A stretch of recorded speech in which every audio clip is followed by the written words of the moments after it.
है। तो शास्त्र क्या कहते हैं? तो आज का दिन गोपाष्टमी का दिन है। दीपावली के कितने दिन बाद मनाया जाता है? ये कार्तिक का महीना है। कार्तिके खलवई मासम, सारे महीने जितने हैं पूरे वर्ष में, उसमें सबसे मुख्य महीना है कार्तिक का महीना। इस महीने में विशेष भगवान कृष्ण का पूजन करना चाहिए। कैसे करना चाहिए? बोले दीप दान करना चाहिए। मिट्टी का दिया 7 बार ठाकुर जी को घुमा करके अगर तुलसी के आगे रखेंगे तो अनजाने में अगर किसी ने मिट्टी का दिया घुमा दिया तो भगवान उसके नक्षत्र को घुमा देंगे। आने वाला होगा जीवन में दुख और आ जाएगा सुख। कैसे होगा प्रभु जी? भगवान आप इधर मिट्टी का दिया घुमाएंगे, भगवान आपके नक्षत्र को घुमा देंगे। कह रहा ऐसा उदाहरण कोई है जब भगवान ने ऐसा किया हो? बोले हाँ, ऐसे बहुत उदाहरण है। हमारे मंदिर में हम लोग कथा सुनाते हैं कि एक बार एक राजा थे विदर्भ के। विदर्भ एक जगह पड़ती है महाराष्ट्र में, जहां की रुक्मणी माता थी रहने वाली, उसे विदर्भ कहते हैं महाराष्ट्र में। वैदर्भी भी कहते हैं विदर्भ की, विदर्भ को वैदर्भी भी कहते हैं। अभी ठीक है?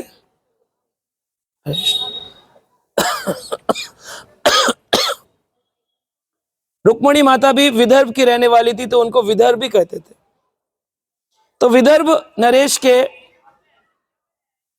8 बच्चे हुए। उनमें से सारे लड़के थे लेकिन एक लड़की थी।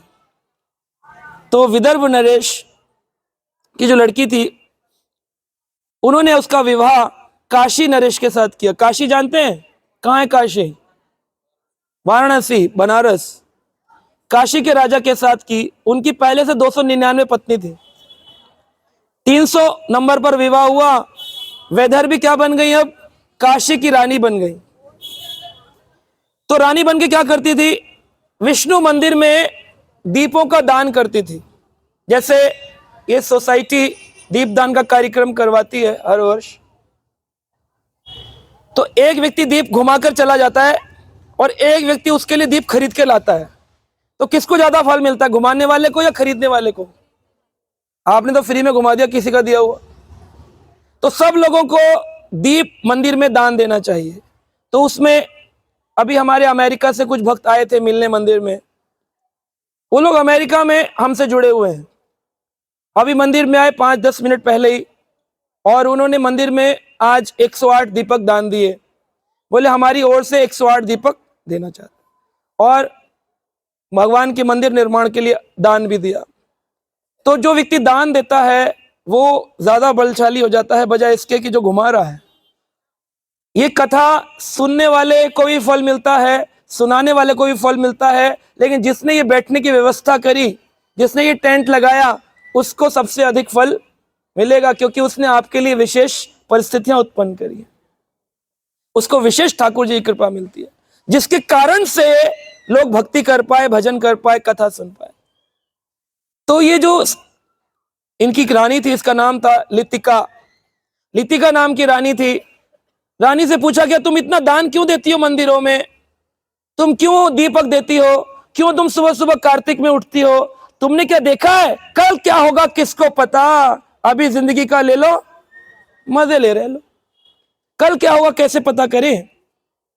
तो लितिका ने कहा ठीक है, किसी दिन मैं आपको ये सीक्रेट बताऊंगी, ऐसा क्यों हुआ करती हूं मैं कि हर कार्तिक में सुबह उठकर स्नान करती हूँ, ब्राह्मणों को दान देती हूँ, मंदिरों में दीपक दान करती हूँ, खुद दीपक घुमाती हूँ, व्रत करती हूँ, भोजन छोड़ती हूँ, बहुत सारी चीजों का त्याग करती हूँ। ऐसा क्यों करती हूँ मैं किसी दिन बताऊंगी। जब कार्तिक पूर्ण होने वाला था, एक दिन रानियों ने पकड़ा और कहा आज तो बता ही दो, आज तो बता ही दो, कारण क्या है? तब लितिका ने कहा मैं पूर्व जन्म में एक चूहिया थी। क्या थी? चूहिया समझते हैं क्या? पीछे वाले, क्या होता है चूहिया? फीमेल चूहा, मादा, नर मादा होते हैं ना, मादा चूहा, चूहिया। मैं एक ब्राह्मण के घर में थी और उसने भगवान कृष्ण को एक दीपक दान में दिया था। उस दीपक की ज्योति बुझने वाली थी, तो मैं घी खाने के लिए गई। जैसे ही मैंने घी खाने की कोशिश करी, ज्योति प्रज्वलित हो गई, मेरी मूंछ में आग लग गई। मैंने अपनी पूंछ से मूंछ की आग बुझाने की कोशिश करी, तो पूंछ में भी आग लग गई। जब पूंछ में और मूंछ में आग लग गई तो मैं उछलने लगी। भगवान ने कहा, दुनिया तो दीपक का दान करती है, तुमने तो अपने शरीर का दान किया है और मुझे विदर्भ की रानी बनाकर, राजकुमारी बनाकर जन्म दिया।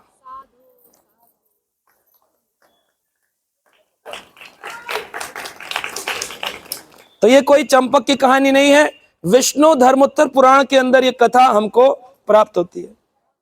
तो इस तरह से ये कार्तिक का महीना बड़ा विशेष है और आज का दिन अद्भुत महीना है, अद्भुत दिन है। क्यों? आज गोपाष्टमी है। गोपाष्टमी के दिन में भगवान श्री कृष्ण आज से गोपाल बन जाते हैं। क्या बनते हैं? आज भगवान को एक नाम मिला है, क्या है? गोपाल नाम भगवान को मिला है। तो शास्त्रों में श्रीमद् भागवत के 10वें स्कंद के 15वें अध्याय में यह प्रारंभ होता है। सुखदेव गोस्वामी बता रहे हैं परीक्षित महाराज को, ततश्चापौगंडव्यम श्रीतो व्रजे बुभ्रवतस्तु पशुपालन सम्मतो गाश्चर्यन्तो सखिभिः समहापदे वृंदावनम पुण्यम तिवह चक्रुतः। सुखदेव गोस्वामी कहते हैं, आज से भगवान कृष्ण पौगंड अवस्था में प्रवेश करते हैं। कौन सी अवस्था में? पीछे वाले नहीं बोल रहे, कौन सी अवस्था में? इधर वाले कह रहे आगे वाले को बोलने दो। क्या? कौन सी अवस्था? जोर से बोलो, आवाज नहीं आई। पीछे वालों की तो आई नहीं रही है। कौन सी अवस्था है? इतने धीरे धीरे बोलो, पौगंड पौगंड। अरे जोर से बोलो, हाँ ऐसे बोलो, पौगंड। पौगंड अवस्था क्या होती है? सुना है कभी पौगंड क्या होता है? हमारे जीवन की कई अवस्थाएं हैं, इसको लिख लो पेपर पे और देखो आप कौन सी अवस्था में हो। पहली अवस्था होती है जब जन्म होता है, उसे कहते हैं शिशु। क्या कहते हैं? शुशु नहीं, शिशु कह रहे, शिशु। क्या कहते हैं? शिशु। जन्म लिया बच्चा, क्या है ये? माता जी गोदी में दिखा रही है बच्ची को, ये कितनी ये है? शिशु। 1 साल तक क्या रहता है? शिशु। 1 साल के बाद क्या बनता है? कुमार। क्या बनता है? लड़की होती है तो कुमारी, लड़का होता है तो कुमार। तो लिखते हैं ना बच्चे का नाम, कोई भी नाम हो, कृष्ण कुमार, सुदामा कुमार, लड़की हो तो वृंदा कुमारी, तुलसी कुमारी, कुमारी। कितने साल तक कुमारी रहती है? 5 साल की अवस्था तक। जैसे ही 6ठा साल लगा तो क्या अवस्था आती है? पौगंड। कौन सी अवस्था? कब तक रहती है? 10 साल तक। 11वां साल लगा तो कौन सी अवस्था आई? कैशोर। कौन सी आई? किशोर अवस्था। कब तक रहती है? कब तक? 15-16 साल तक। उसके बाद 16 साल के बाद युवा। क्या हो गए? युवा। युवा हो गए, युवक हो गए, युवती, युवा। फिर क्या हुआ? बोले अब आगे बढ़े तो व्यक्ति युवा होकर के युवक धीरे धीरे बढ़ता है और वो युवा रहता है कब तक? 40 साल की उम्र तक क्या रहता है? युवा। 40 के बाद? 40 के बाद? अरे पौगंड तो 5 के बाद था, 40 के बाद पौगंड थोड़ी। प्रौढ़। प्रौढ़ अवस्था, जिसको अधेड़ अवस्था भी कहते। क्या कहते हैं? आधा। आधा रह गया ना, 80 का जीवन है, आधा निकल गया, अधेड़, प्रौढ़, अधेड़।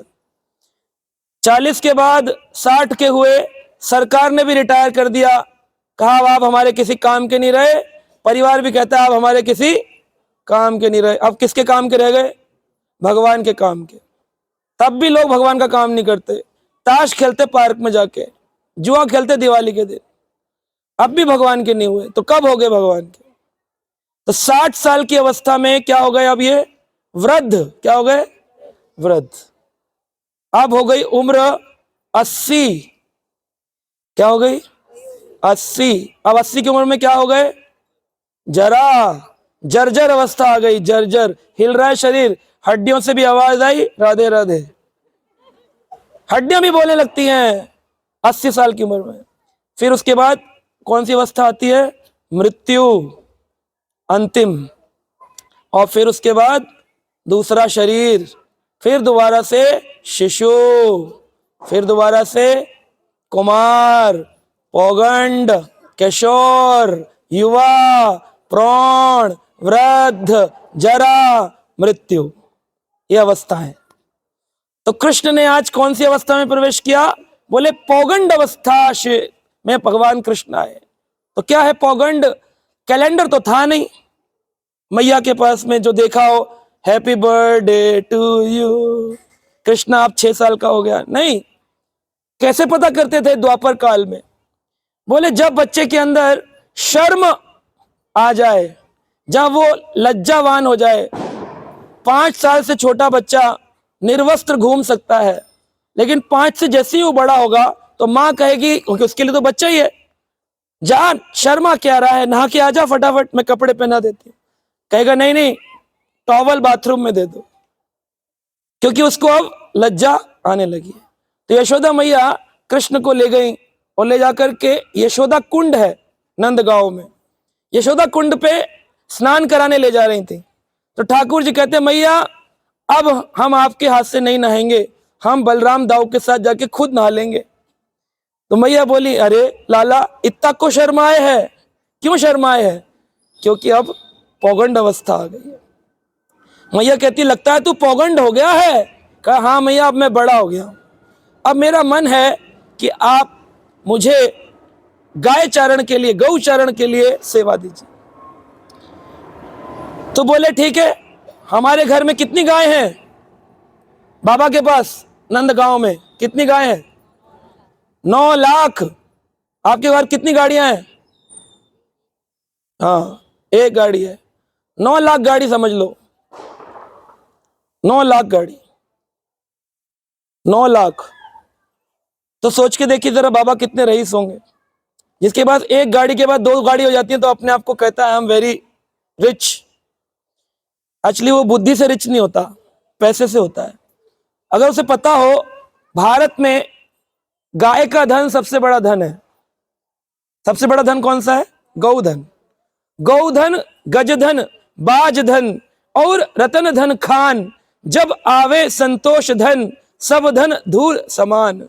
ये हमारे भक्तों ने कहा सब धन धूल समान, जब आवे संतोष धन। तो कौन कौन से धन होते थे पहले भारत में? गौधन। कौन सा धन? पीछे वाले बोलते नहीं, कौन सा धन? गौधन। दूसरा गजधन, गज यानी हाथी, है किसी के पास? बाजधन, बाज कौन सा धन? घोड़ा, हॉर्सेस, है किसी के पास? बोले ना गजधन है, ना बाजधन है, ना गौधन है। अरे ये धन नहीं है तो एक धन तो रखो, कौन सा? संतोष धन। संतुष्टि तो रख सकते हो, संतोष धन भी नहीं है, रहने दो।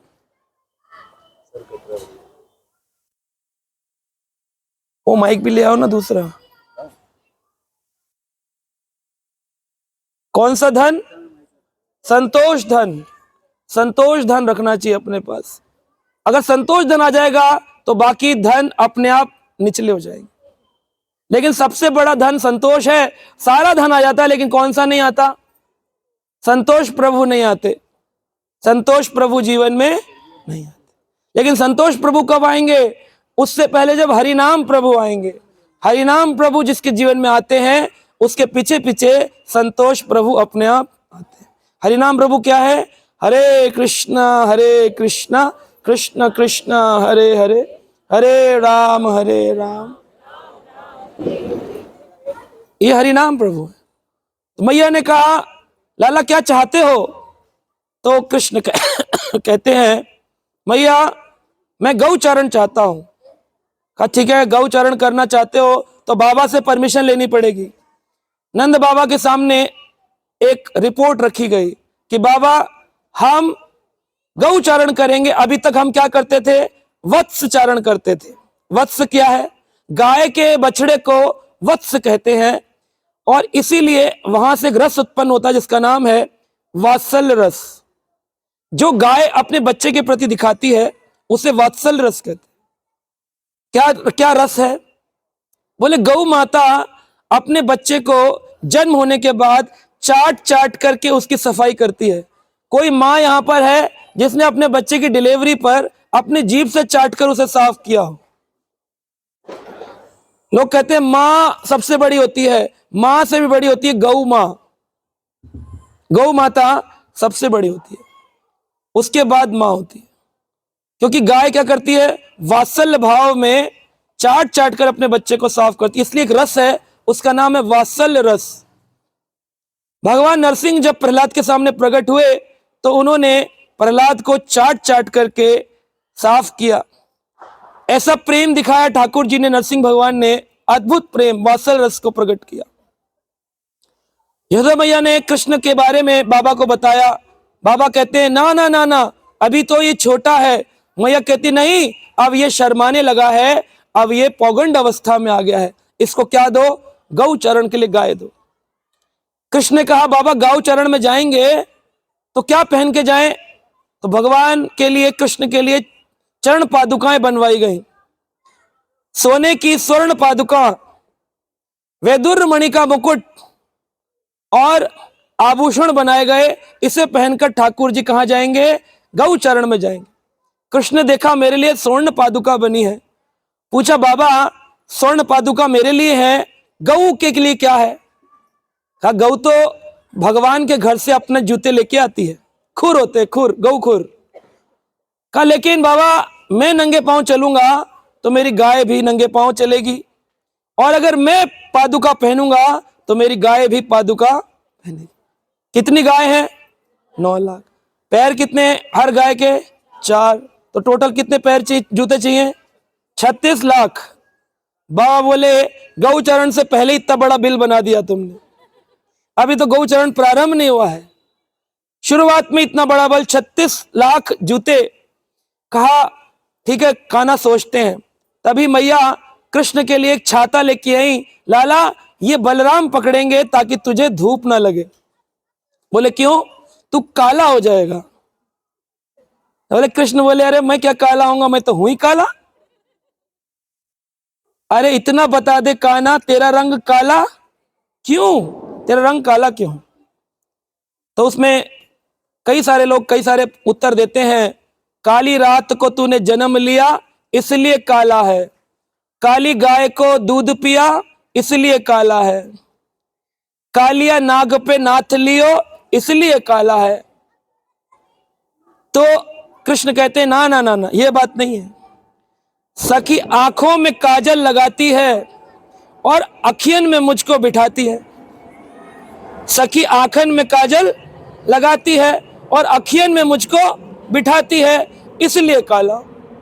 कृष्ण को कहां रखना चाहिए? आंखों में। और आंखों में क्या लगा होता है? तो इसलिए कृष्ण कहते मेरा रंग। लेकिन ऐसा भी नहीं है। तत्व की दृष्टि से क्या है? कृष्ण का रंग इसलिए काला है क्योंकि काला रंग वो होता है जो अपने अंदर सभी रंगों को एब्जॉर्ब कर लेता है। साइंस की दृष्टि कहती है 7 प्रकार के रंग हैं, violet, indigo, blue, green, yellow, orange. ये 7 रंग भगवान ने बनाए। सतरंग, सत सरगम, 7 रंग। यह रंग जब किसी चीज पर पड़ते हैं और जो रंग उसमें चला जाता है वो अंदर चला जाता है, लेकिन जो रंग अंदर नहीं जाता वो रंग हमको दिखता है। जैसे ये माला पीली क्यों दिखती है? इसमें पीला रंग अंदर नहीं जा रहा। ये व्हाइट क्यों दिख रहा है? इसमें कोई भी रंग अंदर नहीं जा रहा। ये काला क्यों दिख रहा है? इसमें सारे रंग अंदर चले जाते हैं, कुछ भी बाहर नहीं जा रहा, रिफ्लेक्शन नहीं होता। ये साइंस कहती है, विज्ञान। तो कृष्ण कहते हैं मेरा रंग इसलिए काला है क्योंकि मैं अपने अंदर सब कुछ समा लेता हूं। पापी व्यक्ति आएगा तो भी मेरा है, पुण्य आत्मा आएगा तो भी मेरा है। मैं किसी को त्यागता नहीं हूं, इसलिए कृष्ण अपने अंदर सब कुछ समा लेते हैं। यही उनके काले रंग का रहस्य है। भगवान का नाम है अपाप विधम। भगवान को कोई पाप नहीं लगता। अगर पापी व्यक्ति भी आएगा ठाकुर जी को कोई पाप नहीं लगता। अपाप विधम है भगवान। तो कृष्ण को कहती है छाता लगा ले रहना, लाला क्या हो जाएगा? काला हो जाए। कृष्ण कहते हैं हम तो पहले से काले हैं, हमें काले रंग क्या करेगा? लेकिन मैया अगर मैं छाता लगाऊंगा तो मेरी गैया के लिए भी छाते चाहिए। तो कितने छाते चाहिए? 9 लाख छाते चाहिए। अब 9 लाख छाते कहां से लाए? तो भगवान की बात सुनकर बाबा ने अर्जी को रिजेक्ट कर दिया। बोले नहीं नहीं, गौ चारण नहीं मिलेगा, तुम वही बछड़े चराओ, वत्स चारण करो। कृष्ण रोने लग गए। इधर कृष्ण रोते हैं, उधर पूरी रात सप्तमी तिथि की रात में गाय रोती है। गौ कहती है हमारा जीवन ही व्यर्थ हो गया, जब जन्म लेकर अगर कृष्ण के काम नहीं आए उस जीवन का फायदा ही क्या। लोग मनुष्य बनकर भी ताव देते हैं, हम बड़े भगत हैं, तुम भगवान के लिए क्या करते हो? अगर तुम्हारा यह शरीर भगवान के काम नहीं आया तो ये संसार के भी काम नहीं आएगा। एक दिन ये संसार जला के राख कर देगा, पानी में विसर्जन कर देगा, किसी के काम नहीं आएगा। लेकिन अगर कृष्ण के काम आ गया तो बहुत कुछ मिल जाएगा। इसलिए अपना ये जीवन भगवान श्री कृष्ण के सेवा में लगा देना चाहिए। तो उन्होंने कहा ठीक है, हम सोचते हैं, थोड़े सा मोहलत दो, कुछ दिन का समय दो। लेकिन सप्तमी रात्रि में गौ माता रो रही थी। सारी गायों ने युक्ति करी, एक ज्वाइंट मीटिंग करी और कहा अगर कृष्ण नंगे पांव चलेंगे तो इस व्रज के अंदर कंटक वनों में जब भगवान कृष्ण प्रवेश करेंगे तो उन कंटक वनों के कांटे ठाकुर जी के चरणों को विदीर्ण कर देंगे। इसलिए क्या करें, इस गांव की, इस व्रज की भूमि को इतना कोमल कर दो, इतना सॉफ्ट कर दो कि कृष्ण के पैरों में कोई कांटा। तो गायों ने अपने खुर से खोदना प्रारंभ किया मिट्टी को, और उछल उछल कर, आचार्य वर्णन करते हैं 5 फीट 6 फीट 7 फीट तक गाय उछली और उन्होंने व्रज की मिट्टी को तोड़ तोड़ करके, पथरीली मिट्टी को पूरा सॉफ्ट बना दिया, एकदम जैसे मक्खन। और आज आप जाएं महावन गोकुल के पास रमन रेती, तो रमन रेती में कैसी मिट्टी है? एकदम ऐसा लगता है जैसे बेसन का कोई पाउडर भरा हुआ है। किसने बनाया इस व्रज को ऐसा? गाय ने बनाया। उन गायों ने कृष्ण के प्रेम को पाने के लिए उस व्रज की मिट्टी को ऐसा बनाया। सुबह उठ करके गाय ने जो काम किया था, बाबा हैरान हो गए, ये मिट्टी इतनी कोमल कैसे हो गई, सारे कांटे कहां चले गए? सबने बताया गायों ने पूरी रात मेहनत करी है ताकि आप उनकी अर्जी को कैंसिल ना करें। वह दिन था शुक्ल अष्टमी, शुक्ला अष्टमी, कार्तिक की शुक्ल अष्टमी आज का दिन था। बाबा ने एक्सेप्ट कर लिया कि ठीक है, आज से कृष्ण क्या करेंगे, गौ चारण प्रारंभ करेंगे। ये देखिए गायों का भाव। अभी ऐसे नहीं जाते गाय चरण के लिए, इधर श्रीदामा, इधर सुदामा, इधर किंकड़ी, आगे बलराम, बीच में कन्हैया गाय माता के साथ में। इतको श्रीधामा, इतको सुदामा, इतको बोलिए, इशारा करिए हाथ से, इतको श्रीदामा, इतको सुदामा, बीच में गैया चले धीरे धीरे। हाँ, बीच में गैया चलती थी, श्रीदामा सुदामा चलते थे। पीछे किंकड़ी, बोलिए, आगे बलदामा, बीच में चले कान्हा धीरे धीरे। ये गौचरण लीला हो रही है। अभी चारे लीला करने ठाकुर जी। गायों का पूजन किया गया। कितनी गायें हैं? 9 लाख। अब 9 लाख गायों के ग्रुप बनाए गए हैं। 8 गाय मुख्य हैं और उसमें 108 ग्रुप बनाए हैं। 108 ग्रुप, जिसमें 100 ग्रुप को 25-25-25 करके भाग किया गया है। तो एक ग्रुप हो गया 25 ग्रुप का एक ए, 25 ग्रुप का बी, 25 का सी, 25 का डी। स्टॉप करके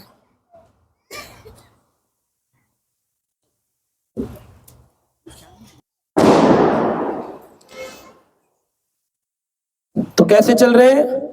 गायों का पूजन किया गया। तो 25-25-25 गायों के 4 ग्रुप और 8 गायों के 8 ग्रुप अलग। कौन कौन से ग्रुप हैं? बड़े अद्भुत ग्रुप बनाए गए हैं। 4 गायों के मुख्य ग्रुप हैं। पहला ग्रुप है जिसका नाम है धवली गाय। क्या नाम है? धवली क्या होती है? धवली होती हैं जो व्हाइट कलर की गाय है ना, धवली, धवल रंग, सफेद रंग। तो कई गाय मिलेंगी आपको रोड पे जो व्हाइट कलर की, धवली। दूसरी है जिनका नाम है कुमकुमी। क्या है? कुमकुमी। कुमकुमी कैसी होती है? रेडिश, लाल लाल रंग की होती है, थोड़ा व्हाइट और थोड़ा रेड कलर मिक्स होता है उसमें। तो आप देखेंगे उनके लिप्स लाल होते हैं, आईज लाल होती हैं, ये कुमकुमी गाय होती है। तीसरे प्रकार की गाय है काली। कौन सी है? ब्लैक काउस, काली गाय। और एक है भूरी यानी ब्राउन। ये 4 ग्रुप बनाए। कौन कौन से? धवली, कुमकुमी, काली, भूरी। ये 4 गायों के ग्रुप बनाए। इनमें 25-25-25 आगे ग्रुप है, उनमें अनेक गायें हैं। 8 मुख्य गायें हैं जिसमें अलग अलग प्रकार की गायें हैं। गायों का विवरण भागवत में आता है। ऐसी गाय मैंने देखी नहीं है, सोच रहे हैं कभी दिखे। गाय का नाम है मृदंग मुखी। क्या नाम है? यानी कि उसका मुख मृदंग जैसा है, मतलब पीछे से मोटा है और आगे आके ऐसे पता इतना लंबा। ये मृदंग है ना, ये गाय का मुंह है, सोचिए, मृदंग मुखी ऐसा मुख है। एक गाय है जिसका नाम है सिंह मुखी, शेर के जैसा मुंह है, यहां मूछें निकली हैं, शेर के जैसा मुंह है। ऐसी अनेक अनेक गाय, कृष्णांगी, गौरांगी, है ना, धवली, श्वेतांबरी, पीतांबरी, है ना, ऐसी अनेक अनेक गायें ठाकुर जी के पास। ठाकुर जी क्या करते हैं? गौचारण के लिए जाते हैं। कहां? वृंदावन से निकलकर टेर कदम नंदगांव ठाकुर जी जाते हैं। मैया ने 108 मनके की माला दी है कि जब जाओगे तो वापसी में गायों को बुलाना पड़ेगा। तो जब बुलाओगे तो आएगी कैसे? अगर 9 लाख गायों को आपको दे दिया जाए तो आप इरिटेट हो जाएंगे, इधर उधर भाग रही हैं, कैसे कंट्रोल करें? 9 लाख सोसाइटी नहीं कंट्रोल होती लोगों की, इंसानों की। अरे 9 लाख छोड़ो, 90 आदमी आ जाए तो कंट्रोल नहीं होते, सब अपना बोलना चाहते हैं, पटर पटर पटर पटर। जब बोलो कृष्ण के बारे में, बोलो बोलो हरि नाम, बोलो बोलो बोलो बोलो हरि नाम, हरि बोल। जब बोलो आप लोग चुप हो जाइए, थोड़ा शांति बनाइए, इनको बोलने की आदत है, लेकिन भगवान के बारे में नहीं बोल पाते, क्योंकि जन्म जन्म ऋषि तप कराही, अंतराम कहे आवत नहीं। पापी लोगों के मुख से भगवान का नाम निकलता, हरे कृष्णा कृष्णा कृष्णा हरे राम राम राम। यह सिद्धांत प्रस्तुत हुआ कि आप लोग पापी नहीं है। भगवान का नाम निकला इसका मतलब पापी तो नहीं। कभी भी चेक करना हो किसी को कि ये पापी है कि पुण्य आत्मा है, बस बोल दो, बोलो हरे कृष्णा, तो वो तुरंत हरे कृष्णा कह दे तो समझ लो ये पुण्य आत्मा है, अभी भक्त बन जाएगा। लेकिन अगर वो बोले नहीं बोलूंगा तो समझ लो ये कौन है? पापी। पापी के मुंह से भगवान का नाम नहीं निकलता, ये सिद्धांत है। पापी व्यक्ति भगवान का नाम नहीं ले सकता। तो सारी गायों के ग्रुप बनाकर टेर कदम, कदम यानी कदम का वृक्ष, टेर यानी आवाज लगाना। तो ठाकुर जी वृक्ष के ऊपर चढ़ गए और गायों को बांसुरी की ध्वनि से, वेणु माधुरी के माध्यम से अपनी ओर आकर्षित करने लगे। कृष्ण बांसुरी बजाते हैं, उनकी बांसुरी में 7 ही छिद्र है, लेकिन हर छिद्र में अलग अलग कॉलर ट्यून सेट है। किसको बुलाना है? धवली तो अलग म्यूजिक निकलेगा, श्वेतांबरी तो अलग निकलेगा, कुमकुमी तो अलग निकलेगा, और वेणु लगेगा हमको एक जैसी है, लेकिन अलग अलग टोन सेट करिए। तो जैसे ही गायों के कान ऐसे रहते हैं, देखा गाय के नीचे कान, जैसे ही कृष्ण अपनी वेणु उठाते थे और पहला सरगम बजाते हैं, सप्तक छेड़ा, तो ही गायों के कान ऐसे हो जाते हैं कि कृष्ण के वेणु माधुरी को अपने कान के अंदर भर भर के लेना है। ये गाय हमें शिक्षा देती हैं कि अगर कृष्ण कथा को सुनना है तो कान नीचे करके नहीं, गर्दन नीचे करके नहीं, कान उठाकर, गर्दन उठाकर, ऐसे करके उत्कंठित भाव से कथा सुननी चाहिए। जितना शॉल के अंदर जाएंगे उतना गर्त में जाएंगे, जितना शॉल से बाहर आएंगे उतना खिल जाएंगे हरि कथा के माध्यम से। तो प्रसन्नचित कर देती है भगवान की कथा, आनंद मंगल करती है भगवान की कथा। गायों को जब कृष्ण बुलाते हैं तो सारी गाय कृष्ण की ओर भागती हैं। कैसे भागती हैं? कैसे भागती? गायों की आवाज निकाली कभी आपने? कैसे करती गाय? ऐसे लोग बोलते हैं कि ये बोलती हैं गाय, लेकिन असलियत में अगर आप कभी वृंदावन की गायों की ध्वनि सुने तो क्या कहती हैं? कृष्णा। क्या कहती हैं?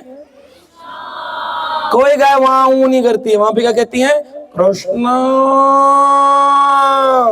ऐसे करके बोलती हैं, रमाती हैं तो कृष्ण का नाम। जैसे ही कृष्ण ने संध्या काल 4:15 का काल है, जिसे गौधोली वेला कहते हैं। गौधूली, गायों के खुर से उड़ने वाली मिट्टी को गौधूली कहते हैं।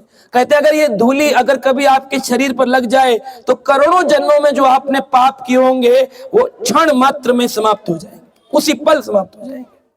ये गायों का शक्ति है। बोले क्यों? बोले गाय के अंदर 33 करोड़ देवताओं का वास होता है। बोले बात बिल्कुल गलत है, ये बिल्कुल गलत है। 33 करोड़ देवताओं का वास होता है, बात बिल्कुल गलत है। बोले क्यों? बोले 33 करोड़ देवताओं का वास होता है इसलिए गाय पूजनी नहीं है।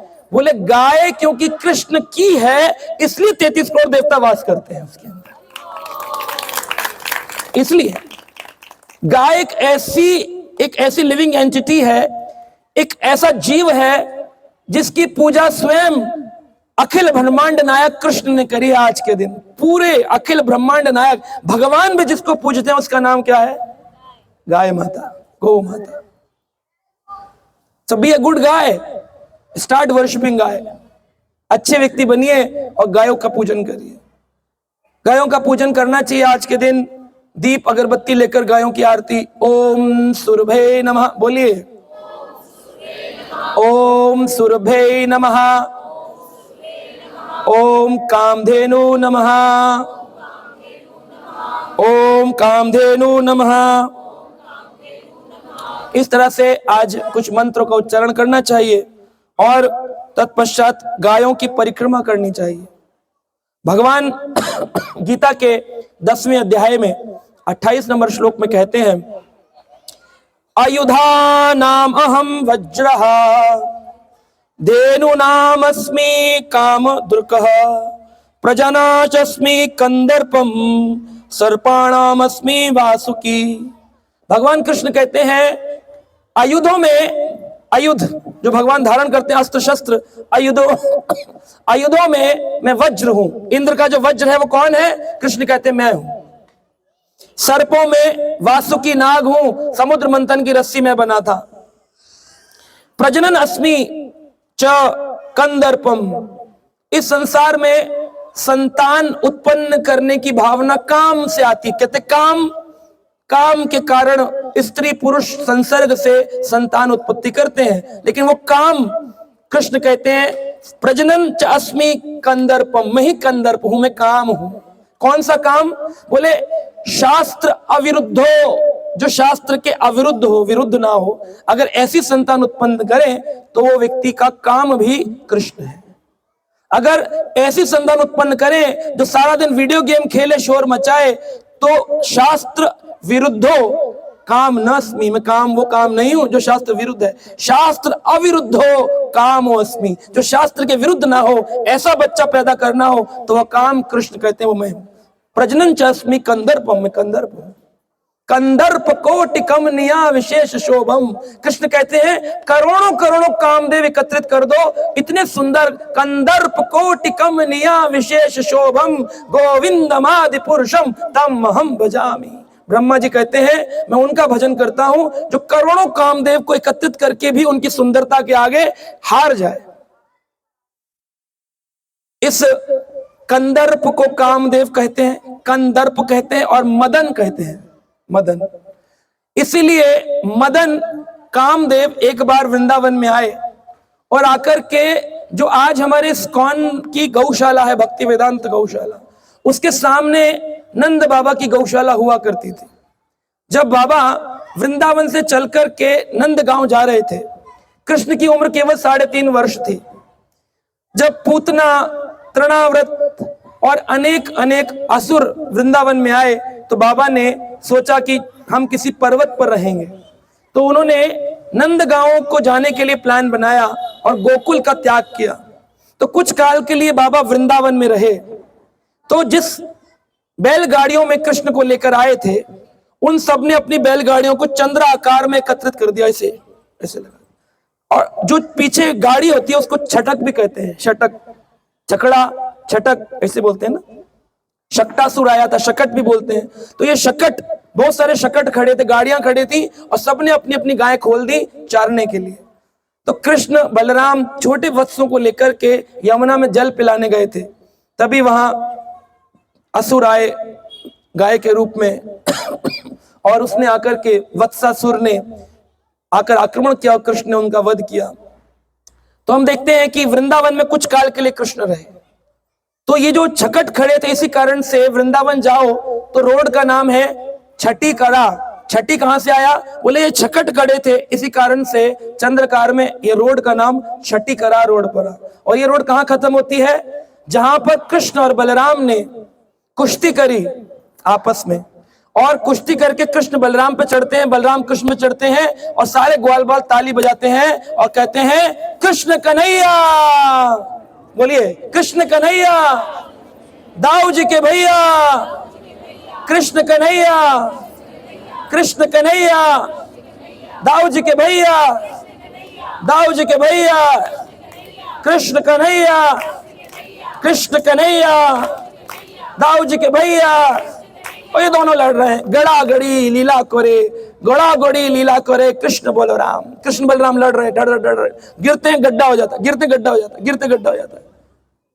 और सारे बाकी ग्वाल बाल मिट्टी उठाकर कृष्ण बलराम पर फेंकते हैं।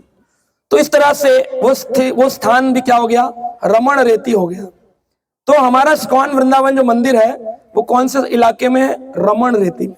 इस्कॉन कृष्ण बलराम रमण रेती। रमण रेती तो बोले महाथी यहाँ कैसे आ गई?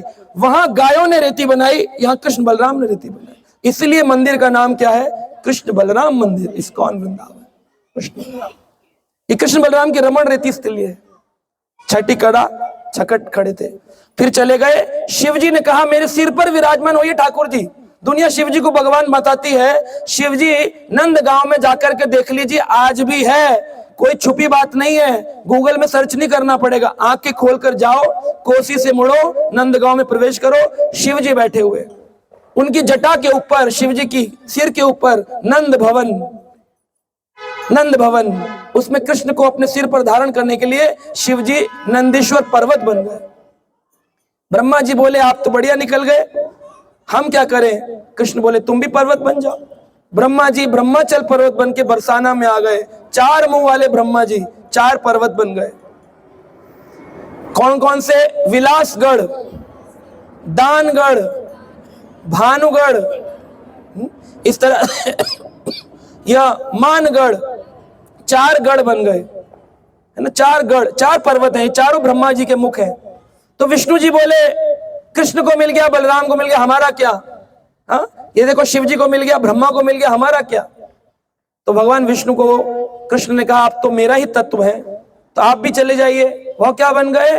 गोवर्धन पर्वत बन गए। तो तीनों ब्रह्मा विष्णु महेश तीनों व्रज में कृष्ण की संग पाने की अभिलाषा में बैठे हैं। आज भी कृष्ण बलराम को भोग लगता है रोज, और उस भोग को पहले कौन पाना चाहते हैं? शिव जी। शिव जी का नाम है आशेश्वर महादेव। आशा लगाकर बैठे हैं शायद कृष्ण का प्रसाद मिलेगा आज। फिर व्रजवासी लाते हैं, आशेश्वर महादेव जी को प्रसाद खिलाते हैं। प्रसाद शिव जी जब खा लेते हैं तब लोगों में बढ़ता है, महाप्रसाद बन जाता है, क्योंकि शिव जी वैष्णवों में सबसे विशाल, वैष्णवनाम यथाम शंभु। तो दुनिया कहती है अगर शिव जी का प्रसाद हो तो क्या कृष्ण को खिला सकते हैं? नहीं। ये आप सीख लीजिए जाकर नंदगांव से। जगन्नाथपुरी में जगन्नाथ जी को जो भोग लगता है सबसे पहले पार्वती जी को दिया जाता है। तो क्या पार्वती के जगन्नाथ को खिला सकते हैं? नहीं। जगन्नाथ जी का पार्वती को खिला सकते। लोग लाते हैं, बोले हम लाए केदारनाथ का प्रसाद। बोले तुमने क्या पहले इसको बद्रीनाथ को खिलाया था? बोले नहीं। बोले फिर हम नहीं खाएंगे, क्योंकि केदारनाथ ने भी खाया। केदारनाथ तभी खाएंगे जब बद्रीनाथ खा लेंगे। शिव जी तभी खाएंगे जब कृष्ण खा लेंगे, क्योंकि कृष्ण के उच्चिष्ट पान की अभिलाषा में सदा सदा शिव जी रहते हैं। शिव जी सदा सदा विराजमान रहते हैं कि मुझे कृष्ण का उच्चिष्ट प्राप्त हो, ये भाव है। तो ब्रह्मा जी ब्रह्माचल पर्वत बन गए। तो इस तरह से ये कृष्ण बलराम ये माता जी थोड़ा आवाज मत कर। कृष्ण बलराम की ये लीलाएं गौचारण की प्रारंभ होती हैं। गायों को जब कृष्ण टेर कदम पर, तो ये जो वृंदावन है स्थान गौशाला, तब उस समय गायों को कुछ देर के लिए बाबा ने वहां रखा था, जो हमारी इस्कॉन की गौशाला, भक्ति वेदांत गौशाला। तो उसके सामने जो लीला स्थल है उसका नाम है टेर कदम, सॉरी मदन टेर। मदन टेर, मदन यानी कामदेव। कामदेव ने टेर लगाई थी, लाला मैं आ गया हूं, आज तेरे रास लीला में मैं घुसूंगा। कार्तिक पूर्णिमा को रास लीला होती है, जिसे कार्तिक रास कहते हैं। शरद पूर्णिमा को भी रास लीला होती है, उसे शारदीय रास कहते हैं। वसंत में भी रास लीला होती है, उसे वसंती रास कहते हैं। तेरे रास में घुसूंगा और आज इस रास को काम के रस में सराबोर कर दूंगा। तो कृष्ण कहते हैं आओ, वेलकम। हमारे प्रेम के आगे देखते हैं तुम्हारा काम चलता है कि प्रेम चलता है। काम प्रेम दोहकार विभिन्न लक्षण। काम और प्रेम के लक्षण अलग अलग हैं, ये एक नहीं होता। जहां प्रेम होता है वहां काम नहीं होता, जहां काम होता है वहां प्रेम नहीं होता है। इन दोनों के लक्षण अलग हैं। कैसे? बोले हेम और स्वर्ण, जैसे लोहा और सोना, इन दोनों का काम अलग अलग है, लक्षण अलग अलग। हथौड़े में सोना नहीं लगता और कान में कोई लोहा नहीं पहनता। ऐसे काम का काम काम करता है, प्रेम का काम प्रेम करता है। इस भौतिक संसार में प्रेम नहीं है, क्या है? काम। तू मेरे काम तो मैं तेरे काम, इसे कहते काम। प्रेम में होता है तू मेरे काम आए ना आए, लेकिन हम तो तेरे लिए अपना जीवन दे देंगे, उसे कहते प्रेम। है कोई ऐसा? माँ भी बेटे से कहती है बेटा पैसा देगा तू मेरे साथ रहे, वरना प्रॉपर्टी का हकदार नहीं होगा। पैसा नहीं देता, कमाता नहीं है। ये संसार में काम है, प्रेम नहीं है। प्रेम केवल और केवल कृष्ण भगवान के साथ स्थापित हो सकता है, क्योंकि वही इस प्रेम को उत्पन्न करने वाले। कृष्ण शब्द का व्याकरण समझे तो सीधा सीधा कहें कृष्ण यानी प्रेम, प्रेम यानी कृष्ण। और कुछ है ही नहीं, आप किसी से कर ही नहीं सकते, एग्जिस्ट ही नहीं करता है।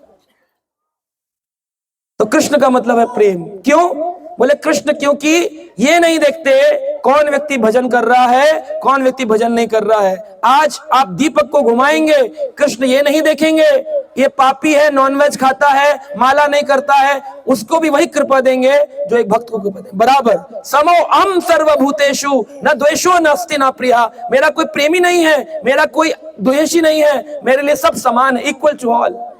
ये प्रेम है।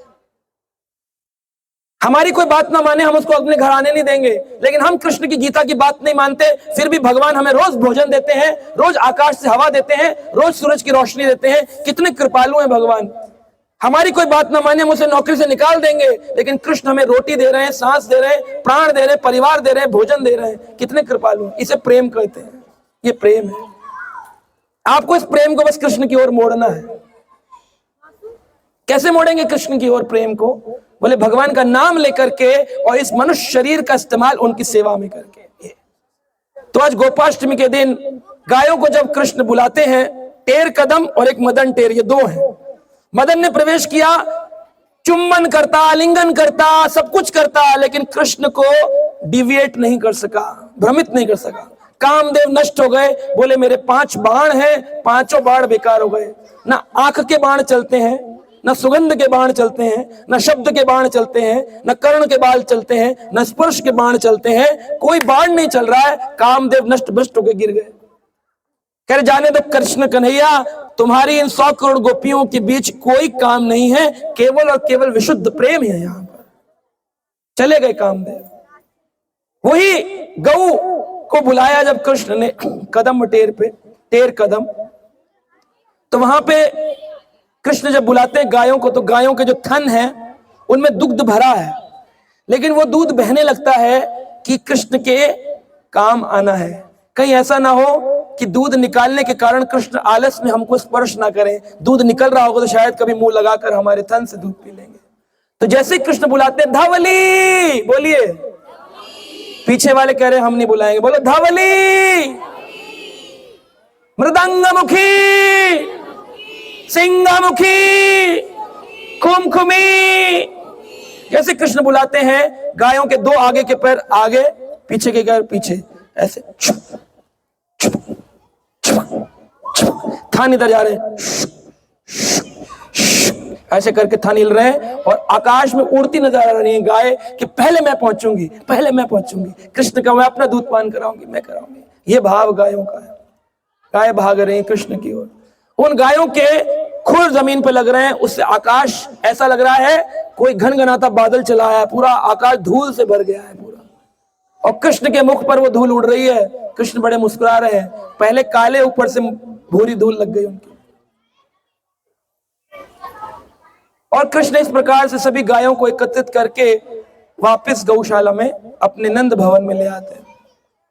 इस प्रकार से गोपाष्टमी का दिन है। आज के दिन अद्भुत लीलाएं हुई।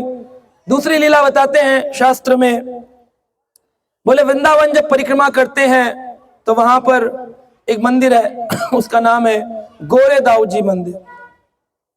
गोरे दाऊ जी का मंदिर। गोरे दाऊ जी, गोरे यानी दाऊ जी बलराम जी गोरे तो है ही, तो गोरे दाऊ जी क्यों कहा? दाऊ जी मतलब बलराम, बलराम यानी गोरे, तो फिर गोरे दाऊ जी क्यों?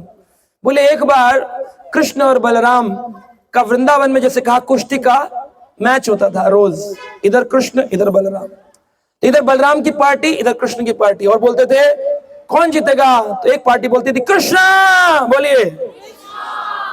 पीछे वाले कह रहे कौन सी पार्टी में हो आप लोग? बलराम, तो बोलो बलराम। कुछ है यहाँ पर वो किसी पार्टी के नहीं है, कह रहे हम वो है NOTA, not applicable to me. Krishna Balram, दोनों पार्टीज लगा दी, बीच में एक रेखा खींच दी, इधर अनेक ग्वाल बाल इधर अनेक ग्वाल बाल। बलराम जी जो थे उनको हमेशा विरोधाभास रस उत्पन्न करने का आचार्य माना जाता है, विरोध रस उत्पन्न करते हैं। अब हमारे शास्त्रों में ज्ञान आता है बलराम जी भी गुरु तत्व हैं और राधा रानी भी गुरु तत्व है। तो कृष्ण के दो तत्व हैं, दोनों गुरु हैं। कृष्ण के वाम भाग से, लेफ्ट साइड से राधा रानी का प्राकट्य होता है और कृष्ण के राइट साइड से बलराम जी का प्राकट्य होता है। पहले अवतार कृष्ण के कौन है? बलराम, और स्त्री रूप में कौन है? राधा रानी। दोनों ही निकले, एक लेफ्ट से वाम, एक दक्षिण भाग से। कृष्ण प्रेम पाने के लिए ये दोनों को तैयार किया। बलराम तुम कृष्ण प्रेम पाने की ज्ञान दो, राधा रानी तुम कृष्ण प्रेम पाने का ज्ञान दो।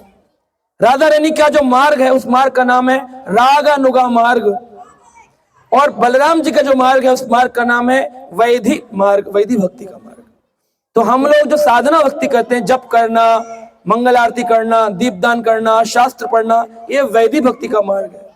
रागानु का मार्ग कौन सा है? बोले रागानु का राधा रानी का मार्ग है। उस मार्ग में अलार्म क्लॉक लगा के उठना नहीं पड़ता, 4 बजे अलार्म क्लॉक का स्नूज बटन नहीं दबाना पड़ता, उसमें अपने आप ही 3 बजे आंख खुल जाती है। ठाकुर जी को दर्शन करने जाना है, 3 घंटे बीत गए, 4 घंटे बीत गए, अब दर्शन होगा, अब दर्शन। आंखें झपकती नहीं है। गोपियां ब्रह्मा जी को प्रताड़ित करके उल्हाना देती हैं, क्यों पलके बना दी कि 1-1 मिनट के लिए गिर जाती है सेकंडों में, 1 मिनट खुलती है फिर सेकंड में गिरती है, फिर खुलती है। उतने क्षण के लिए कृष्ण हमारे से दूर हो जाते हैं। हमें उनका एक क्षण भी उनका दर्शन ना पाकर के मरमत एहसास होता है, ऐसा लगता है मर गए। गोपियों ने विधाता को गालियां दी है कि कैसा है विधाता, तूने पलकें क्यों बनाई, इन पलकों के कारण कृष्ण का दर्शन नहीं पाते हैं। बहुत गाली दी विधाता को। तो विधाता ने पलकें क्यों बनाई?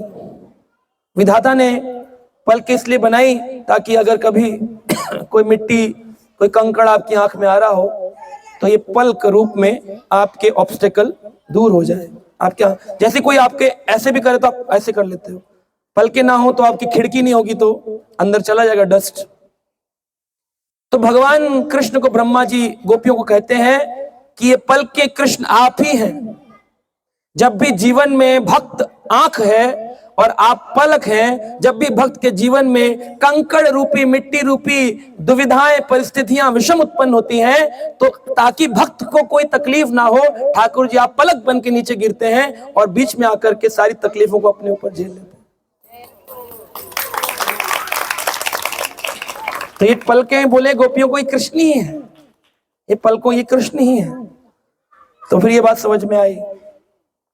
तो गुरु तत्व एक रागानुगा मार्ग, एक वैदी मार्ग। हम कौन सा मार्ग करते हैं? Vaidi.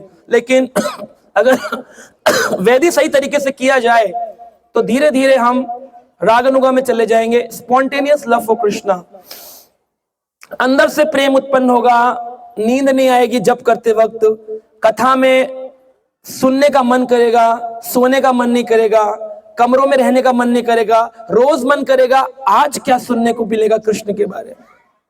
Detailing is a symptom of love. जितना ज्यादा किसी के बारे में जानना चाहते हैं उतना अधिक हम उस व्यक्ति से प्रेम करते हैं।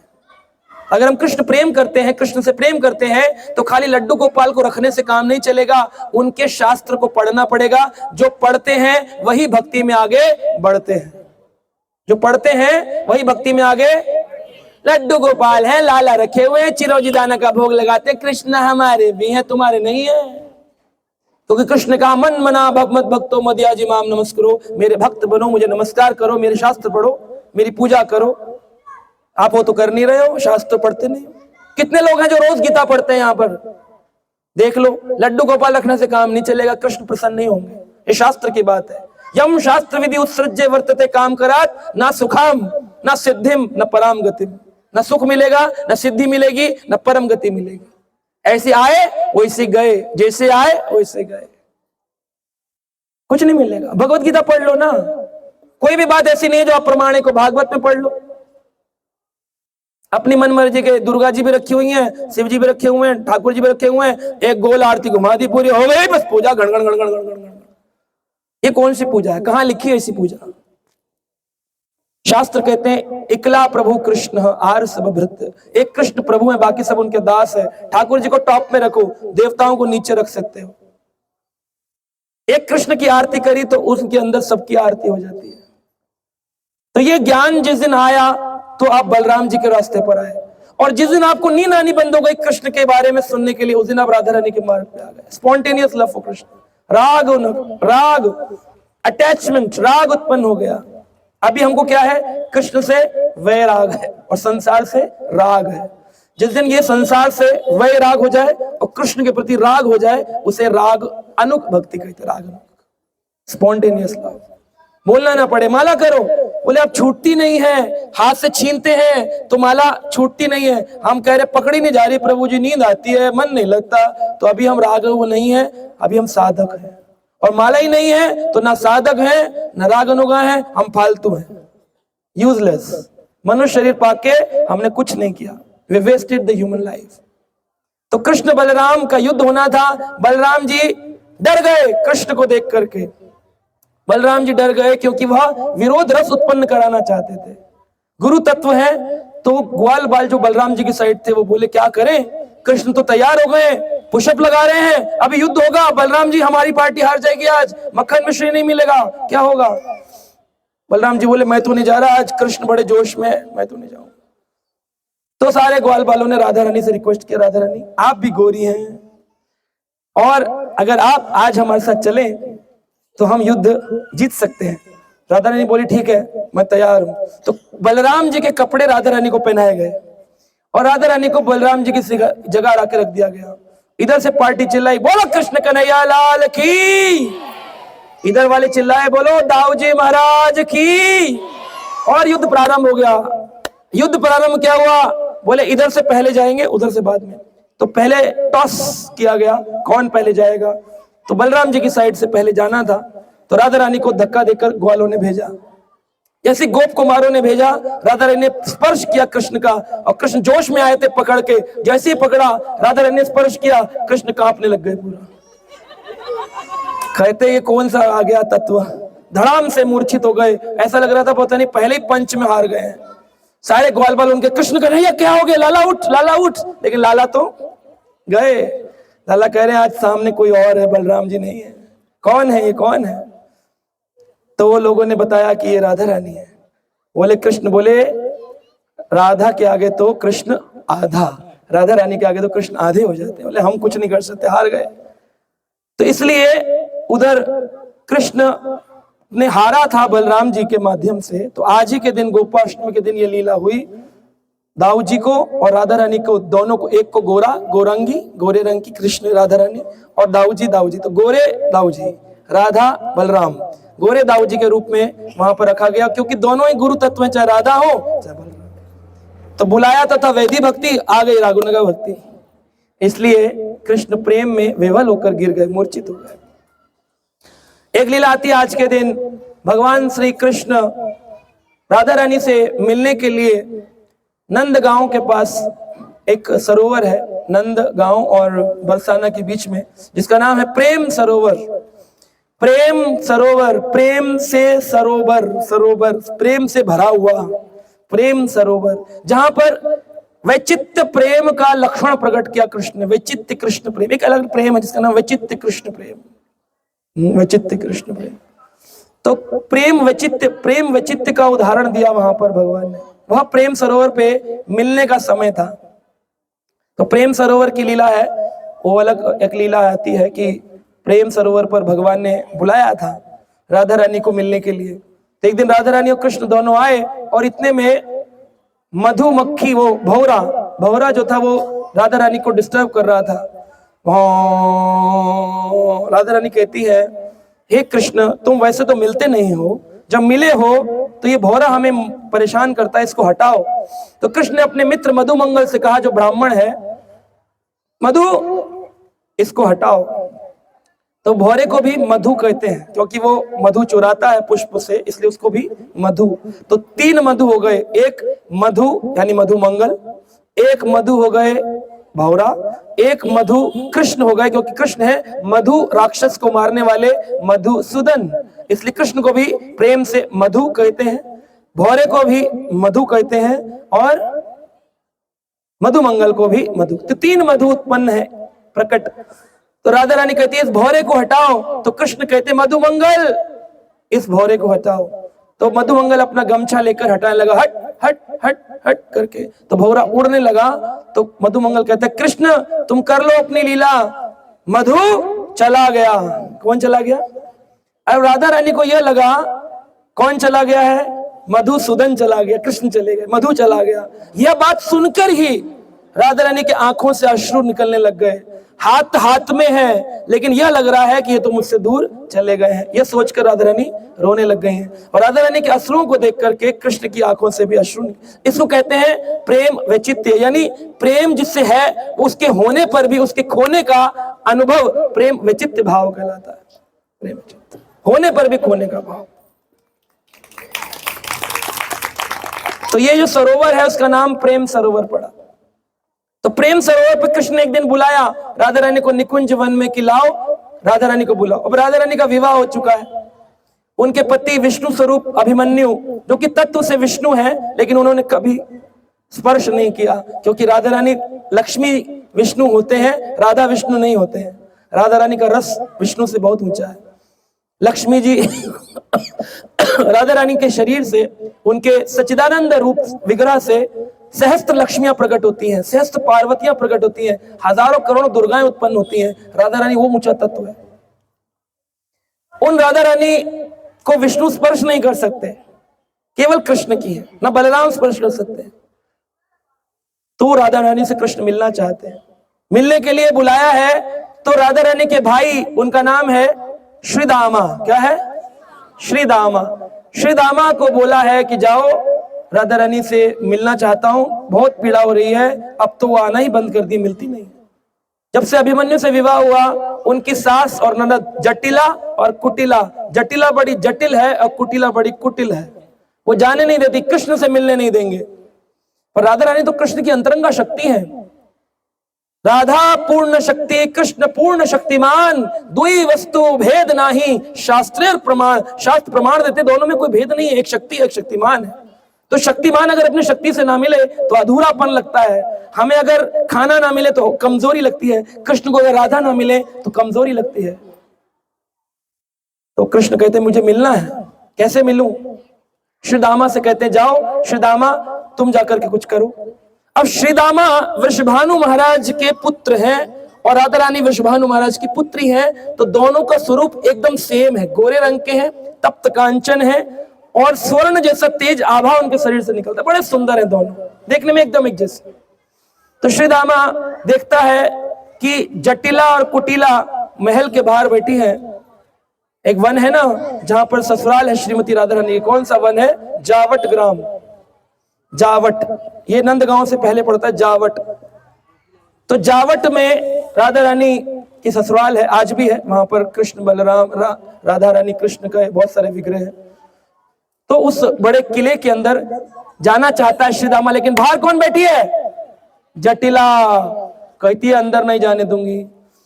तो श्रीदामा कुछ नाटक करते हैं, कहते हैं माई उन्हीं के घर के आसपास घूम रहे हैं और वो डेयरी पर बैठी है और श्रीदामा बिल्कुल पास घूम रहे हैं। ए तू यहाँ क्यों घूमता है? माई माई माई मेरा ना वो वत्स जो बछड़ा था वो इधर कहीं गुम हो गया है। बोले अच्छा कहाँ गुम हुआ है? लगता है जैसे आपके घर में घुस गया है। तो कहती मैं तो इतनी देर से दहलीज पे बैठी हूँ, मैंने तो देखा नहीं तेरा कोई बछड़ा अंदर आते हुए। नहीं नहीं अंदर ही गया है, मैंने देखा माई। तो इतनी बात प्रेम से बोला श्रीदामा। तो माई कहती अच्छा लेकिन अंदर नहीं जाएगा, मैं जाकर देखूंगी, जब तुझे बता दूंगा, अंदर नहीं जाने दूंगी। ठीक है माई। तो देखा कि वो वहां थोड़ी देर घूमता रहा श्रीदामा और देखा कि जटिला जो है उसकी आंखें नींद में भर रही हैं, बैठी बैठी हवा चल रही है, क्योंकि पंखे तो थे नहीं, तो आराम से बैठी ऐसे हवा चल रही, पेड़ों की समीर बयार, बैठी आराम से। इतने में श्रीदामा प्रवेश करके दबे पांव से अंदर जाता, राधा से कहता है राधा राधा, कहती है श्रीदामा तुम यहाँ कैसे? कह रहे कृष्ण आपके प्रेम में विहल हो रहे हैं, चलिए प्रेम सरोवर के निकुंज में आपका इंतजार कर रहे हैं। कह रहे मैं कैसे जाऊं, जटिला बाहर बैठी है। कह रहे वस्त्र परिवर्तन करेंगे। तो गोप श्रीदामा ने अपने वस्त्र राधा रानी को पहनाए। अब राधा रानी ने स्त्री स्वरूप में पहन तो लिए, लेकिन स्त्री के स्तन है और पुरुष के स्तन नहीं है, तो देखकर पता चल जाएगा कौन गोप है कौन गोपी है। तो कहा कैसे छुपूंगी? तो कहा कोई बछड़ा है? बोले हाँ कई बछड़े पीछे गौशाला में है। कहा एक बछड़ा अपने छाती पे लगा लो ताकि दिखाई ना दे स्त्री है कि पुरुष है। तो श्रीदामा का स्वरूप जैसी बिल्कुल राधा रानी गोप ड्रेस पहन करके, अष्टमी तिथि शुक्ल अष्टमी आज के दिन गोप बन करके निकली है, इसलिए आज तिथि का नाम है गोपाष्टमी। आज आप अगर मंदिर जाते तो आज हमारे मंदिर में दर्शन भी था, है तुष्ट गौर प्रभु, दर्शन था आज, गोप बनाया था आज, चरण दर्शन भी होते हैं। राधा अष्टमी पे और गोपाष्टमी पर राधा रानी के चरण दर्शन है। क्यों है? तो ये दोनों अष्टमी राधा रानी की राधा अष्टमी और ये बिल्कुल आज के दिन गोप बनी है, इसलिए आज मैक्सिमम टेम्पल्स में, वृंदावन में और इस्कॉन में भी आज राधा रानी को कृष्ण स्वरूप दिया गया है ना, गोप बनाया गया है, उनको बांसुरी पकड़ाई गई है ना। तो गोप बन करके छाती पर लेकर के निकली और उतनी देर गोपी ड्रेस पहन करके राधा रानी के कक्ष में कौन रहा? श्रीदामा।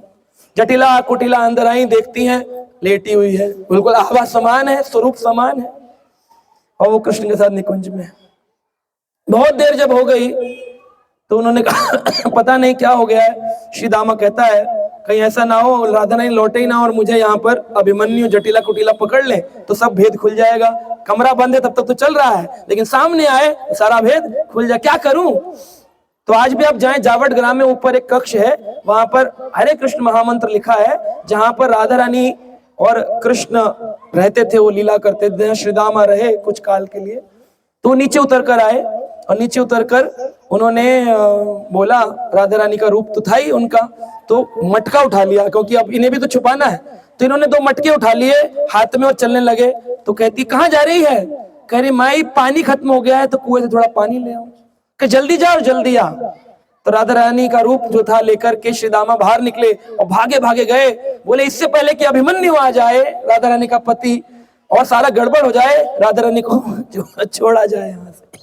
तो तुरंत सेकंडों में राधा रानी ने और श्रीदामा ने अपने वस्त्रों को परिवर्तित किया और श्रीदामा कृष्ण के साथ रह गए और राधा रानी को श्रीदामा वापस छोड़ गए। राधा रानी मटकों में पानी भरकर पुनः जटिला के सामने, जटिला बैठी रही, सारी लीला समाप्त हो गई। तो ऐसी अद्भुत अद्भुत लीलाएं गोपाष्टमी के दिन होती है। जो तो आज के दिन हम गाय का स्मरण करते हैं। मैं देख रहा था कि गायों के बहुत जरूरत है आज वैदिक समाज में। गाय का दूध जो है वो मिलना मुश्किल हो रहा है और गौ हत्या बढ़ती जा रही है कि नहीं? गायों का दूध मिलना कितना मुश्किल हो गया है। A2 दूध जो आता है प्योर मिल्क, वो बहुत मुश्किल है। सब जगह मिक्स्ड मिलता है, जो कोई बोलता है मैं प्योर दे रहा हूं, लेकिन उसका दिल ही प्योर नहीं है, तो गाय का दूध प्योर कैसे देगा? क्योंकि उसका दिल में चोर है, तो दूध में भी मिक्स्ड है, प्योर नहीं आता। लेकिन फिर भी कुछ इस्कॉन या अन्य कुछ समाज गौशालाओं का निर्माण करते हैं। तो गौशाला में भी डेयरी प्रोडक्ट नहीं होता है। गौशाला का मतलब होता है जहां वृद्ध गाय या फिर जो पूर्ण रूप से निष्कासित कर दी गई ऐसी गायों का सेवन होता है, उसे गौशाला कहते हैं। तो अनेक अनेक गौशाला वृंदावन, बरसाना, इस्कॉन के माध्यम से भी है। अन्य संप्रदाय, वैष्णव संप्रदायों में बहुत सुंदर गौशाला सेवा चल रही है। तो गायों के बारे में मैं पढ़ता हूं तो बताते हैं, गाय के कुछ अद्भुत गुणों को आज हम चर्चा करते हैं। पहला अद्भुत गुण गाय का क्या है? बोले गाय जो है वो हम लोग अगर अपनी दृष्टि से देखना चाहें तो कितना देख सकते हैं? तो बोले हम 180 डिग्री देख सकते हैं, यानी सीधा देख सकते हैं 90 डिग्री स्ट्रेट, 90 डिग्री, 90 डिग्री। तो 90 भी अगर देखें तो 180 मैक्सिमम। अगर कोई व्यक्ति से मैं 180 डिग्री देख लेता हूं, अगर कोई मेरे पीछे से यहाँ आक्रमण करे तो मेरी दृष्टि, मैं देख लूंगा यहाँ से किसका हाथ आ रहा है, किसका कलर है, आई कैन सी। तो एक प्रैक्टिस करने से हो जाता है आपकी दृष्टि ब्रॉड। लेकिन आप 180 तक कर सकते हो। अगर पीछे ले जाओ तो 360। तो गाय 330 डिग्री तक अपनी गर्दन घुमा सकती है। जैसे उल्लू 300 डिग्री पर घुमा पाता है, लेकिन गाय उससे भी अधिक 330 डिग्री तक का विजन है गाय का। ऐसे करके इधर का देख लेती है, ऐसे करके इधर का भी देख लेती है, 330 डिग्री तक देख सकती है। ये गाय के अंदर विशेष गुण है, इसलिए गायों का बड़ा पूजन होता है। गायों को जो रंग दिखाई देते हैं वह ज्यादातर पीला रंग गाय को पसंद है, हरा रंग पसंद है और नीला रंग पसंद है। पीला रंग इसलिए पसंद है क्योंकि कृष्ण पीतांबर पहनते हैं। नीला रंग इसलिए पसंद है क्यों? क्योंकि कृष्ण का रंग नीला है, कृष्ण नील वर्ण है, श्याम वर्ण है। और तीसरा हरा रंग पसंद है क्योंकि चारा जो खाती गाय हरे रंग का, लेकिन गाय को और कोई रंग नहीं दिखता, हरा, पीला और नीला। तो इन्हीं रंगों को अगर उनके पास रखा जाए तो उनको बड़ा आनंद मिलता है। कई बार लोग गाय को लाल तिलक लगाते हैं, गाय को इरिटेशन होता है, लाल रंग गाय को बिल्कुल अच्छा नहीं लगता। तो गाय को अगर तिलक लगाना तो कौन सा लगाना चाहिए? पीला, नीला, हरा ये लगा सकते हो, लेकिन लाल नहीं लगाना चाहिए, उससे उसको परेशानी होती है गायों को। गायों की उम्र काफी लंबी नहीं होती है, 25 साल तक लगभग एक गाय सेवा करती है। 10-12 साल 15 साल तक दूध देती है, और 15 से 25 यानी कि 10-12 साल अंत के वह बिना दुग्ध के रोड पर छोड़ दी जाती है पॉलिथीन खाने के लिए। कचड़ा खाती है गाय। कहते हैं गौ हमारी माता है, लेकिन हमको फिर भी कुछ नहीं आता है। गाय रोड पर घूमती है, लोग घरों में सोते हैं। अभी गायों का ऑपरेशन किया गया तो गायों के पेट में से पॉलिथीन निकले हैं जो उनके इंटेस्टाइन में फंसे हुए हैं। और पॉलिथीन क्यों खाती है? एक व्यक्ति पूछ रहा था, गाय पॉलिथीन क्यों खाती है? बोले तुम खाना नहीं देते हो इसलिए गाय पॉलिथीन खाती है। क्योंकि भूख लगती है ना, तो भूख में अगर पॉलिथीन में सुगंध आती है तो वो सुगंध सोच के सोचती है कुछ तो जाएगा मुंह में, तो उसको खा लेती है। जैसे आज बच्चों को खाना ना मिलने पर बच्चे मैगी खा लेते हैं और वह मैदा उनके इंटेस्टाइन में जाकर फंस जाता है, तो वो सोचती है माँ कि 2 मिनट में खाना बन गया, और 2 मिनट में 20 इयर्स का प्रॉब्लम क्रिएट होता है पेट के अंदर। 2 मिनट मैगी 20 इयर्स का प्रॉब्लम, 20 साल आंतें खराब हो जाएंगी व्यक्ति की। मैदा का जितना खाना खाएंगे, नान वेज खाते हैं, नान और वेजिटेरियन फूड, नान खाते हैं, नान खाते हैं, नान वो भी मैदा का है। जितना मैदा, ब्रेड मैदा, जितना मैदा खाएंगे उतना इंटेस्टाइन खराब होती है। ऐसी गाय कुछ ना भोजन मिलने पर पॉलिथीन खाती है और उस पॉलिथीन को आंतों में फंस जाता है, तो ऑपरेट करके निकालना पड़ता है।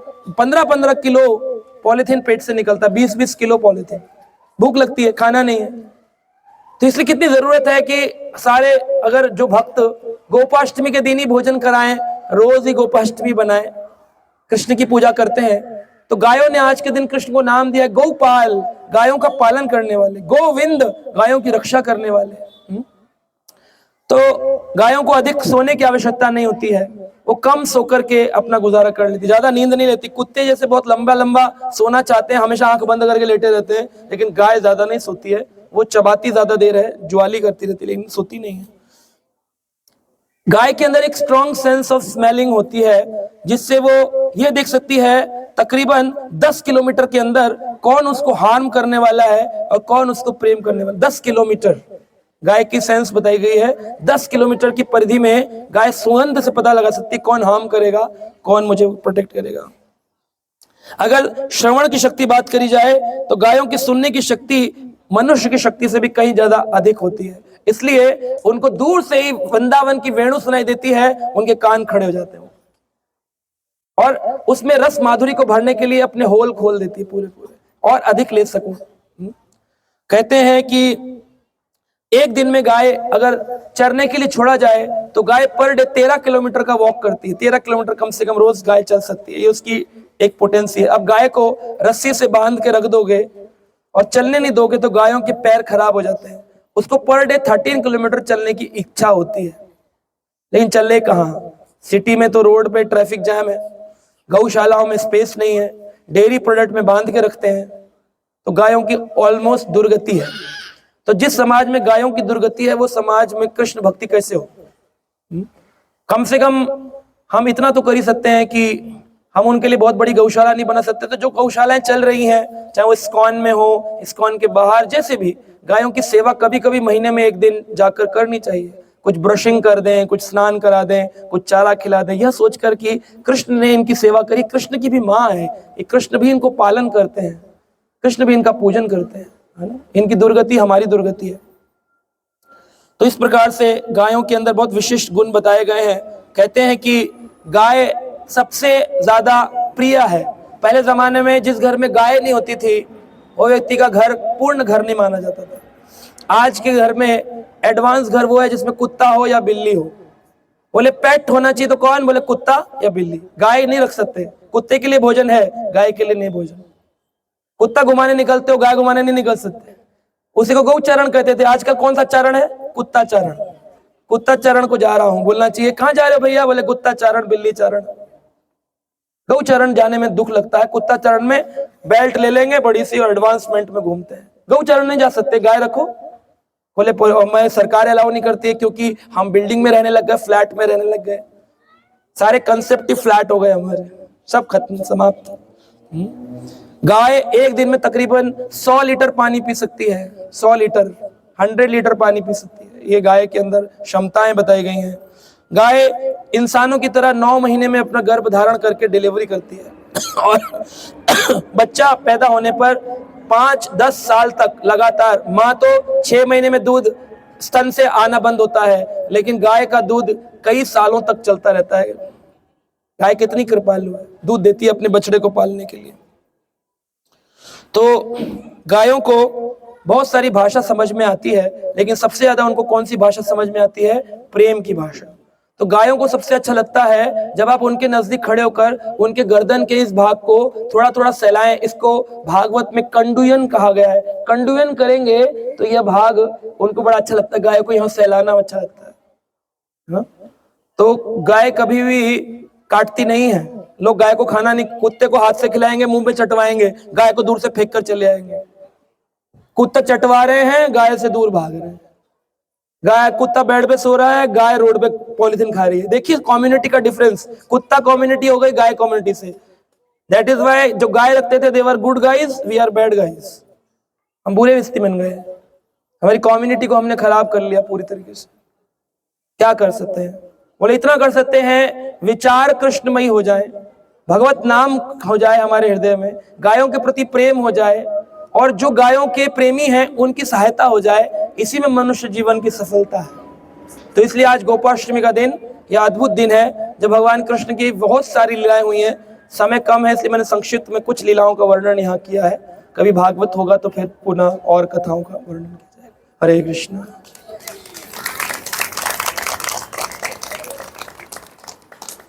तो अभी हम लोग यहाँ पर दीपदान